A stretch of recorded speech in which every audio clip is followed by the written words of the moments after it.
We've got our lovely grad volunteers here. So if you guys could just start with your name, what you studied at uni, and where you currently work in the firm. Okay, I'll start. Hey everyone, my name is Jess. I used to study Bachelor of Commerce and Law at UCID, and now I'm working in SIP Sydney, which is an assurance team that specialises in consumer products, resources, energies. Yeah. Good morning, everyone. My name is Ryan. I studied commerce at UCID as well. I'm in Strategy which is our strategy-specific team within strategy consulting generally. I'm corporate aligned, so I work on both SIPs, so consumer goods, as well as financial services like big banks, insurance, things like that. That's sorted. So does anyone have any questions to start with? Otherwise, I can ask some questions to get the ball rolling while you still have a think. Yep. Just want to understand. Oh, sorry, just give me one. Yeah. Do I need this? Yeah, so we're filming this session. And so speak up, speak clear. Yeah, I just want to understand like what led you to what you are doing right now in your backgrounds, and is this something that you always wanted to pursue since day one in university? Yeah. Okay. I'll start. So I did a double degree. So back in uni, I did some law internship. I was working in some law firms as well. And then towards the end of my degree, all my friends are starting to apply to the Big Fours. So I applied as well. And then so I'll just give it a shot and see how it goes, because it's not law related what I applied for. And then turns out I really like it. So that's why I'm here today. I had no idea what I wanted to do, but I thought I should choose a career which gave me the broadest exposure, the biggest experiences, and I get to see, do, and try everything. And so that led me to strategy consulting, just because of the huge variety of the types of work we do, all the different things we're exposed to. My projects are really short and sharp, so like 4 to 10 weeks. So I get to go to different clients every time. I get to travel, I get to see every industry, and I just love that exposure. And I do love this, and either I'll continue to love this or I'll see something I like even more. So that's my plan. Sweet. Any other questions at the moment? Otherwise, I'll ask you one. What's the most interesting thing you've worked on and why? Pretty cool. Okay, so even though I am corporate aligned, I did work on Australia's decarbonisation industry. So before you saw a little message from Vaya, who's head of our energy transition team, I worked on a piece of work where we took the new Albanese government's federal decarbonisation plan up to 2050. I broke it down into small solvable problems that we could help government with, wrote letters that targeted all the specific ministers in those areas, and broke down how to decarbonise Australia by 2050 in a strategic way, and then sell that work onwards. So I found that really interesting. It was an entirely different industry for me, decarbonisation and government in general. I looked at case studies from worldwide, all the way down to Scope 3 emissions. So I looked as far wide as the NHS in the UK and where they source their bandages from to minimise their emissions, so Scope 3 emissions. So I went really deep on something I knew nothing about beforehand, and I thought that was awesome. That's very interesting. So I'm not sure if I can beat that at all. But for me, I think for me, because given the line of service that I was in, like every client is kind of different. So like your exposure to different industry is always interesting. But I guess for me, the most interesting thing would be when you get random projects that kind of pop up that is due to like specific reasons. For example, like during COVID, we have some government-related procedures that we have to do, and then there's a COVID-related project. So for these kind of like random ones that pop up here and there because of what is happening around the world, I found those very interesting personally, just because I feel like I found it very relatable. It's happening in your everyday life. So yeah, that's for me. Super cool. Yeah, again, if you have questions, just chuck your hand up and I'll come around with the mic. Again, it's a super good opportunity to find out some things that you usually wouldn't be able to find out that easily online and through those normal processes. But while you're all still thinking, what surprised you the most? Oh, what did you expect when you came in as a grad? And then what surprised you the most about the actual experience? Yeah, sure. I didn't really know what to expect. I probably should have done more research before putting in all my grad applications, but I can say I was pleasantly surprised the whole way. So Big Four, I was thinking long hours, kind of monotonous work. I found it the complete opposite. As I was saying before, I've worked on the biggest variety of things possible, and I'm continually surprised by that. I think unexpected away from the work is the level of effort and resources poured into my development, even as a graduate and as an associate. I get so much personalised feedback. I get feedback from the director level every 6 months. They go around and interview all the people you've worked with to identify your strengths and your weaknesses, and then they give you a tailored development plan to really pull the best out of you, as well as identifying any additional resources or training you might want to accomplish those goals. So just the level of investment and care in my growth, even at this early in my career, I found that amazing and really surprising. As well as that, when I'm not on projects, so on the beach, as consultants call it, we get a lot of time to do L&D in our own time, or you can sneak off to the beach. But yeah, just online L&D as well, which is great.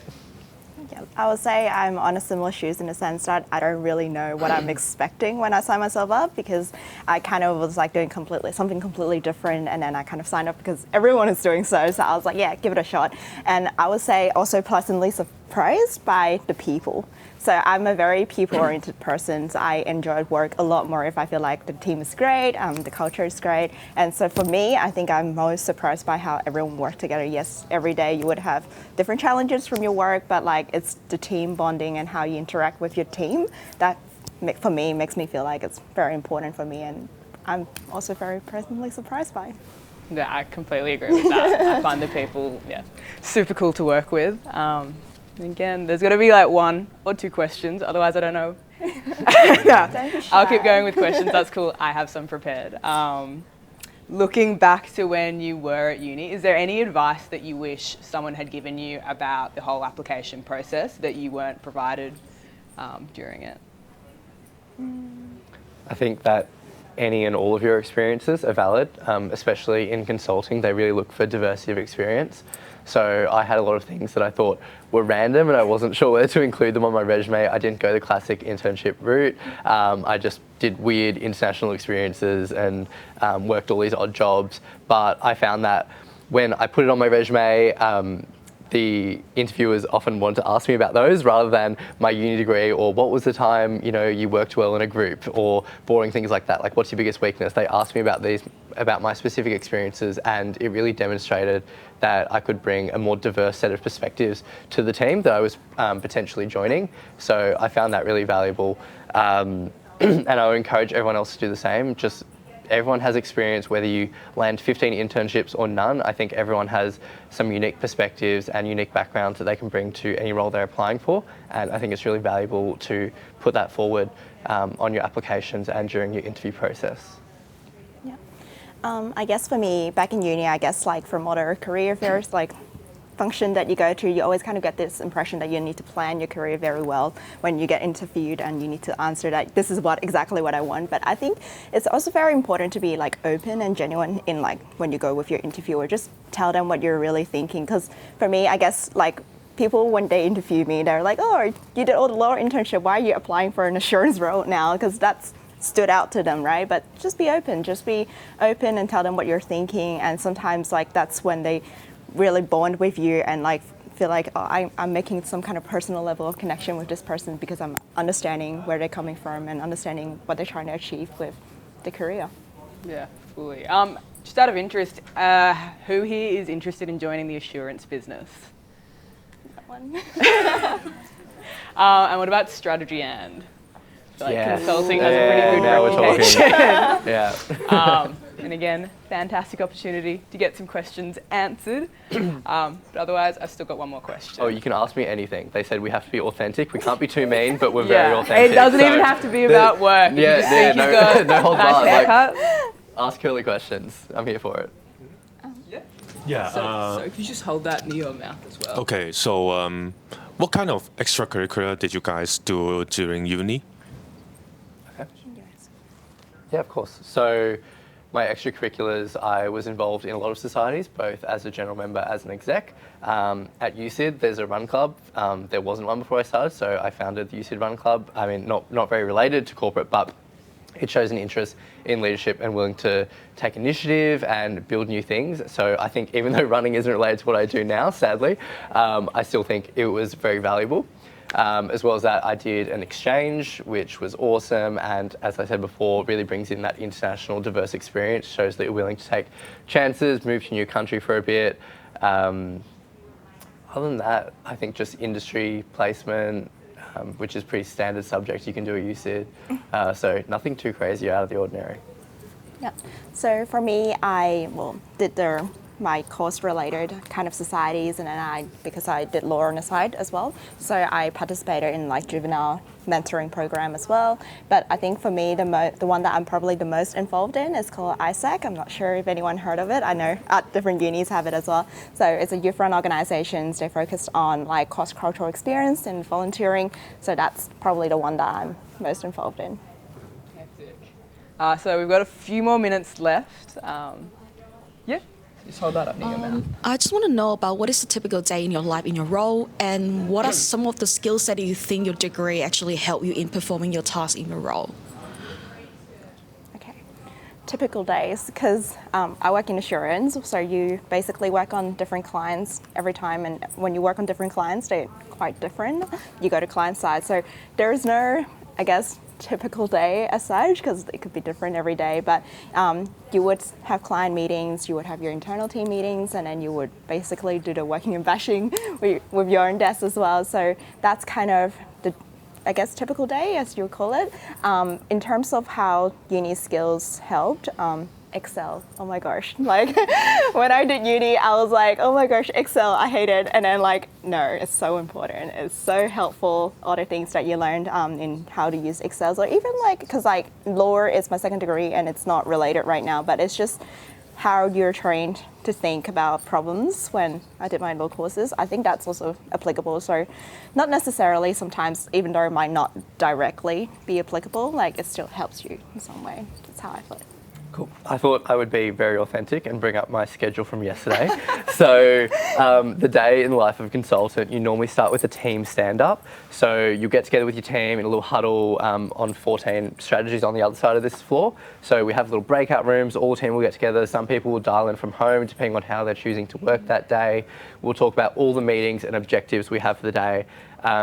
But also importantly, we talk about what the client's thinking, what's their perspective on this, because we don't work for them, we work with them on building collaborative solutions, especially in my team. So what they're thinking, what they're hoping to get out today. So from there, divide and conquer all the meetings we have. At the moment, we're capturing a lot of data for a big transformation we're doing. So thinking about not only what we need, but how we can support our clients through that process. From there, we had a breakdown of our Excel model. So again, Excel is very important. I wouldn't say it excites me that much, but my team's been great in turning me into an absolute wizard, if I do say so myself. From there, I had a bit of a break. So I was working on the model with some of that feedback we got from the client, just tweaking a few things, getting it looking how they wanted. From there, I had a meeting with my TL. So when you start at PwC, you get assigned a partner, and this partner is your champion. They'll help you with all your development goals I spoke about before. When it comes to appraisal season, they'll go in and fight for you. They're the partner in your corner. So I had a half-hour chat with her. She is awesome. From there, I came into the city to prep for this session here. As well as that, I had another run through with the clients, talking about all the benefits we're getting them and where they're happy with them, where they looked right, size of the opportunity there. Came here to prep, and then afterwards I had a breakdown with my senior manager on the job, and we talked about my week ahead. So what state I want to be in at the end of the week and how I'm going to get there. So for me, that looks like a bit of Excel work and bring that into PowerPoint form to again run through with the client, and we'll be briefing our key client exec on Friday. So I've got that to look forward to. All right, cool. I think time's almost up. Let's see if we can quickly get your question in. My question was, what's been your biggest sort of lesson or learning experience from working at PwC, considering that obviously if you're going straight into a grad role or work, it can kind of be a little bit intimidating if you've never worked at a big firm before? I think it's attitude, and if you're willing to fail and put yourself out there and say, I'm a grad who doesn't know anything, show me how to do this, that's very well rewarded. That is absolutely my best tip. Yeah, I would echo that, and to add on, just time management. Like I used to do part-time here as well before I turned full-time, so that gave me a transition. But if you go straight from uni student to be full-time working, it's how to transition that mindset and prep yourself to get up every morning to come to work. Yeah. Cool. Thank you so much, both of you. I'm really sorry we've run out of time.